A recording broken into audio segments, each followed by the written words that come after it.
Hello everyone, and thank you. Thank you to everyone who is viewing these videos. Thank you to Alternatives for Girls.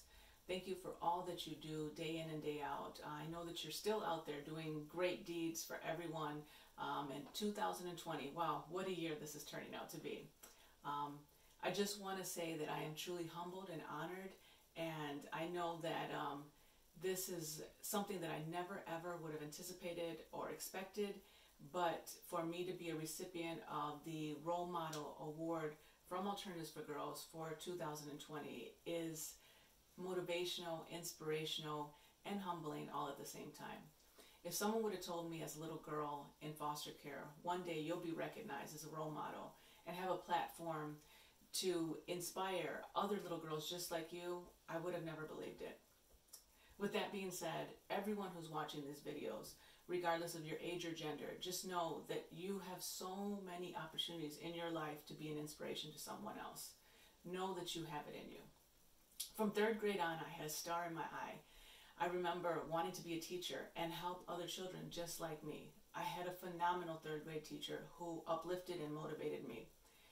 As a teacher, I knew that I wanted to be in the right position, in the right spot for all those children. I didn't just want to teach them how to speak Spanish or teach them how to read. I wanted to be there. I wanted to be there for them in more ways than probably people think that teachers are there. I was a counselor, I was an advisor, I was just a sounding board. Sometimes I was just there to listen. But I saw myself, I saw my brother, and I saw my little sister in all those faces. And I knew that I could help provide a solid foundation for these students. I knew that I could help build self-esteem.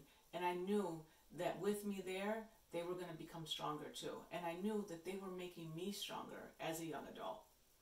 I can remember in ninth grade, sitting in the kitchen table, doing my homework, and my mother and her husband sitting across from me. And I just look up and I told them, I'm going to college. And they both looked at me perplexed, laughed at me basically, and said, with what? And I looked at them with 100% certainty and said, with my brain. That's kind of how I've been my whole life. There's never been an option for failure.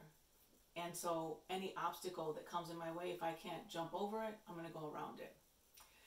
So when I say that, when I did finally start going to school at Wayne State University, and I did work really hard to acquire several scholarships, whether they be athletic or academic, I knew one of the biggest hurdles that I was going to have to overcome was transportation. At the time, I thought that I could depend on public transportation. Well, truth be told, it wasn't as reliable as I needed it to be. But that year for my birthday, my employer at Dantle Furnitures had gifted me a 10-speed bike. And I knew that I was healthy enough to ride my bike to school, so I tried it. And I drove from Southwest Detroit.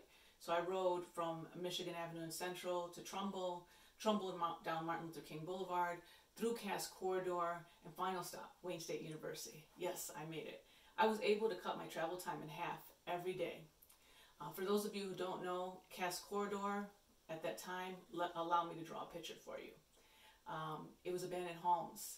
There was vacant, burnt down apartments. You could see drug dealers, prostitutions, all hours of the day.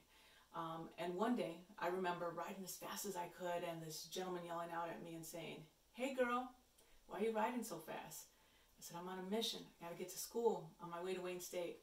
He said, "Make sure you hit them books." The next day, I'm riding again. The same guy's out there. And he says, "Hey girl, make sure you do good today." And I said, "Thank you so much." And I threw him an apple from my backpack. And every day he'd find something to say to me. And every day that was motivation. It was inspiration. And despite the fact that he may be the last person someone would have thought that I would have got inspiration or motivation, he was there every day. And every day he made sure to shout out something positive to me.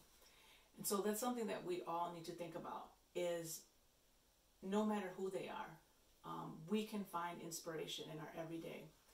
And so the people that we think should be in our lives to support us don't always show up. But that doesn't mean we close ourselves off to those opportunities. We must always be open, must always be willing to accept it. And sure enough, someone will step up and step in.